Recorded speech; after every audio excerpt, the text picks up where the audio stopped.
आज़ादी के गुमनाम नायकों को समर्पित रहा नाटक दास्तान-ए-रौनाक। जी हां, आपको बता दें कि आज़ादी के अमृत महोत्सव के तहत सेक्टर 12 के कन्वेंशन हॉल में आयोजित बुधवार की शाम पूरी तरह से आज़ादी के गुमनाम नायकों को समर्पित रही। सूचना जनसंपर्क एवं भाषा विभाग के कलाकारों ने जिस प्रकार दास्तान-ए-रौनाक नाटक का मंचन किया, उसे वाकई रौनाक गांव के गुमनाम महानायकों को सच्ची श्रद्धांजलि कहा जा सकता है। केंद्रीय राज्य मंत्री कृष्णपाल गुर्जर ने कहा कि इसी तरह राजा नाहर सिंह की जीवनी पर भी तैयार होगा। केंद्रीय राज्य मंत्री कृष्णपाल गुर्जर ने नाटक के लिए 5 लाख रुपए की धनराशि देने की घोषणा भी की। आज़ादी के अमृत महोत्सव की श्रृंखला में जिला सूचना जनसंपर्क एवं भाषा विभाग द्वारा तैयार किया गया नाटक देखने के लिए विशेष तौर पर कार्यक्रम में केंद्रीय ऊर्जा एवं भारी उद्योग राज्य मंत्री कृष्णपाल गुर्जर ने शिरकत की। नाटक का शुभारंभ दीप प्रज्वलन के साथ किया गया। उन्होंने वहां उपस्थित लोगों को संबोधित करते हुए कहा कि आज़ादी का अमृत महोत्सव पूरे देश में मनाया जा रहा है। देश के माननीय प्रधानमंत्री मोदी ने आज़ादी के 75 साल को अमृत महोत्सव के रूप में मनाने का निर्णय किया है। पूरे साल देशभक्ति के कार्यक्रम, जहां देश की आज़ादी में जिन जिन का भी योगदान रहा, चाहे वह कोई भी व्यक्ति है, गांव हो या कोई इलाका है, उन सब के लिए इतिहास से आने वाली पीढ़ियों का कोई ना कोई परिचय कराया जाए, जिससे उनको प्रेरणा भी मिले। आज उसी निमित्त जिला प्रशासन फरीदाबाद द्वारा ये एक नाटक का मंचन किया गया। नाटक नाथ गांव के शहीदों पर आधारित था। नाटक के मंचन के माध्यम से रहो नाथ गांव के आज़ादी के संग्राम में योगदान की जानकारी मिली। जिन लोगों ने शहादत दी, उन लोगों का परिचय मिला। इस जानकारी के लिए मैं माननीय मुख्यमंत्री को बधाई देना चाहता हूं। वे पहले मुख्यमंत्री हैं जिन्होंने आज़ादी के बाद उस गांव में जाने का काम किया। 23 मार्च 2018 को पहली बार मुख्यमंत्री मनोहर लाल खट्टर ने गांव के बुजुर्ग के हाथों राष्ट्रीय ध्वज फहराकर यहां के लोगों को गुलामी के एहसास से आज़ाद भी कराया है। उनसे पहले कोई भी मुख्यमंत्री वहां नहीं गया। उस गांव के लोगों का आज़ादी की लड़ाई में कितना बड़ा योगदान है, जिसके कारण हम आज आज़ादी का जीवन जी रहे हैं। हम रौनाक गांव के योगदान को कभी नहीं भुला सकते। आज़ादी के दीवानों और शहीदों को याद करना हम सब देशवासियों का परम धर्म और कर्तव्य भी है। उन्होंने आज आयोजित रौनाक गांव की गाथा आज़ादी के संघर्ष में हमने देखी है। उनकी जितनी प्रशंसा की जाए उतनी कम है। और आज़ादी के गुमनाम शहीदों जैसे रौनाक के शहीद, ये सब आने वाली पीढ़ियों को प्रेरणा देते हैं। आज़ादी का लुत्फ आज हम सब लोग ले रहे हैं। उस आज़ादी के लिए गुमनाम लोगों ने अपना सब कुछ न्यौछावर कर दिया। उन सभी शहीदों को मैं अपनी और अपने सभी तरफ से उनके चरणों में नतमस्तक होता हूँ, जिन्होंने हमारे आज के लिए अपना कल न्यौछावर किया। हम सबको उनको याद करना चाहिए। और देश में अपने शहीदों को भूल जाता है, वह देश कभी आगे नहीं बढ़ता। मैं आज भी पहले रौनाक गांव को नहीं जानता था, लेकिन आज़ादी के संघर्ष में इतनी बड़ी आहुति उस गांव के लोगों ने दी। इस जानकारी के लिए मैं माननीय मुख्यमंत्री को बधाई देना चाहता हूं। माननीय मुख्यमंत्री मनोहर लाल के निर्देश दिए थे कि रौनाक गांव की कहानी जन जन तक पहुंचे। 8वीं के इतिहास की पुस्तक में शामिल अध्याय शीर्षक 1857 की क्रांति में रौनाक गांव का योगदान को ग्राम सभाओं में बच्चों द्वारा व्यापक रूप से बताया जाना चाहिए। प्रथम स्वतंत्रता संग्राम 1857 में रौनाक गांव की महत्वपूर्ण भूमिका रही है। इस नाटक का निर्देशक मनीष जोशी ने किया। भारत माँ के जयकारे के साथ गूंज उठा हॉल। समय से पहले लोगों से खचाखच भर गया पंडाल। कलाकारों द्वारा जिस प्रकार अपना रोल निभाया गया, वह दर्शकों को हैरान कर देने वाला था। लोग बिना पलक झपके टपकती लगाए नाटक को लगातार देख रहे थे। कलाकारों के एक एक संवाद पर बार बार दर्शक तालियां बजाकर दिखाई दे रहे थे। एक ऐसा भी वाक्य रहा जब बैठे मंच पर सभी दर्शक रोने लगे। नाटक के मंचन को देख को दीवानगी इस कदर दिखाई दी कि समय से पहले ही हाल खचाखच भर गया। और जिन लोगों को बैठने की जगह नहीं मिली, उन्होंने देशभक्ति की भावना का परिचय देते हुए खड़े होकर भी पूरा नाटक देखा।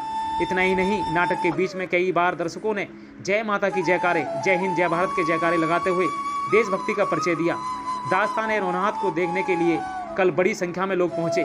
बुधवार को अभिभावकों के साथ बच्चों की संख्या में अपेक्षाकृत अधिक देखी गई। अभिभावक नाटक मंचन का आनंद उठाने के लिए साथ साथ अपने बच्चों को विशेष रूप से इस नाटक का मंचन दिखाने के लिए अपने साथ लाए थे। अंग्रेजों द्वारा गांव रौनाक के ग्रामीणों पर किए गए अत्याचार को नाटक में किया गया सचिव चित्रण। आपको बता दें कि ये नाटक भिवानी जिले के छोटे से गांव रौनाक के गुमनाम महानायकों पर आधारित था, जिन्होंने आज़ादी के लिए कड़ा संघर्ष किया, लेकिन इतिहास के पन्नों में उनकी गौरव गाथा को वह स्थान नहीं मिल पाया जिसके लिए वे हकदार थे। ऐसे ही गुमनाम नायकों को नोंदा, जाट, बिरदा, दास और रूप नाम खाती और रौनाक गांव के लोगों के आज़ादी के लिए कड़े संघर्ष को इस नाटक के माध्यम से प्रस्तुत किया गया।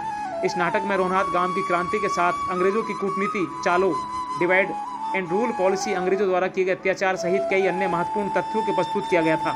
इसके अलावा नाटक में रौनाक गांव के कुएं का इतिहास भी दिखाया गया था। कि किस प्रकार अंग्रेजों के अत्याचार के चलते वहाँ के गांव का कुआं जलियांवाला बाग की तरह ग्रामीणों की लाशों से भर गया था। कलाकारों ने दी रोंगटे खड़े करने वाली प्रस्तुति, बार बार तालियों की गड़गड़ाहट से गूंज रहा था पंडाल। देखिए क्या कहा केंद्रीय राज्य मंत्री कृष्णपाल गुर्जर ने इस नाटक के लिए।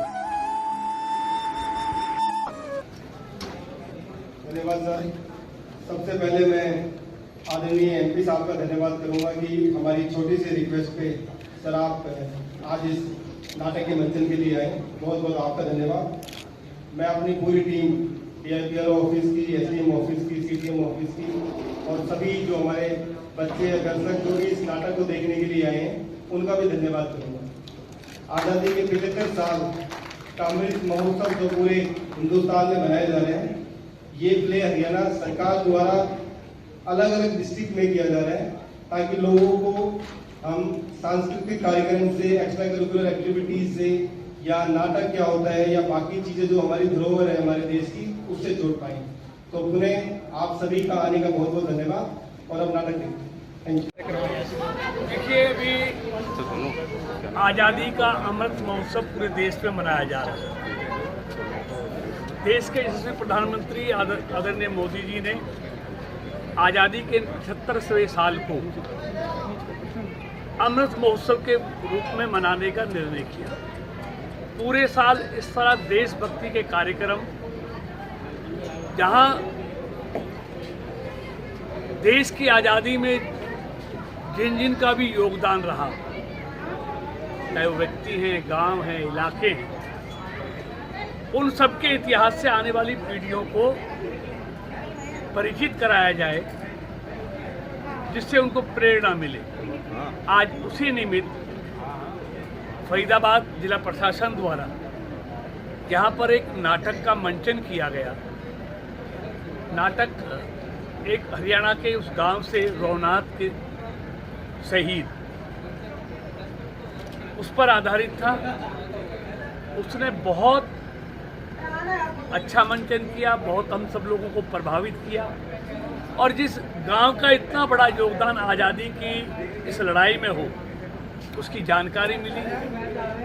जिन लोगों ने शहादत दी, उनका परिचय मिला। और सबसे बड़ी बात यह है कि आज़ादी के बाद पहली बार कोई मुख्यमंत्री मनोहर लाल जी के रूप में उस गांव में जाकर उन्होंने तिरंगा फहराया। उससे पहले कोई मुख्यमंत्री उस गांव में नहीं गया। उस गांव के लोगों का कितना बड़ा योगदान है आज़ादी की उस लड़ाई में, जिसके कारण आज हम सब आज़ादी की सांसें ले रहे हैं, आज़ादी का जीवन जी रहे हैं। आज उसको देखकर मुझे बहुत ही यहाँ पर खुशी हुई। पूरा नाटक मैंने देखा है। उस गांव के योगदान को हम भुला नहीं सकते। वैसे तो जिन्होंने देश को आज़ादी के लिए अपना सब कुछ न्यौछावर कर दिया, उन सबको कोई भुला भी नहीं सकता, क्योंकि उन्होंने तब के अपने कल को हमारे आज के लिए न्यौछावर किया। इसलिए उन आज़ादी के दीवानों को, शहीदों को याद करना हम सब देशवासियों का परम धर्म भी है, कर्तव्य भी है। और आज उसी निमित्त यहाँ पर नाटक हुआ। ये नाटक पूरे हरियाणा के हर जिले में दिखाए जा रहे हैं, जो आने वाली पीढ़ियों में नई प्रेरणा देने का काम कर रहे हैं।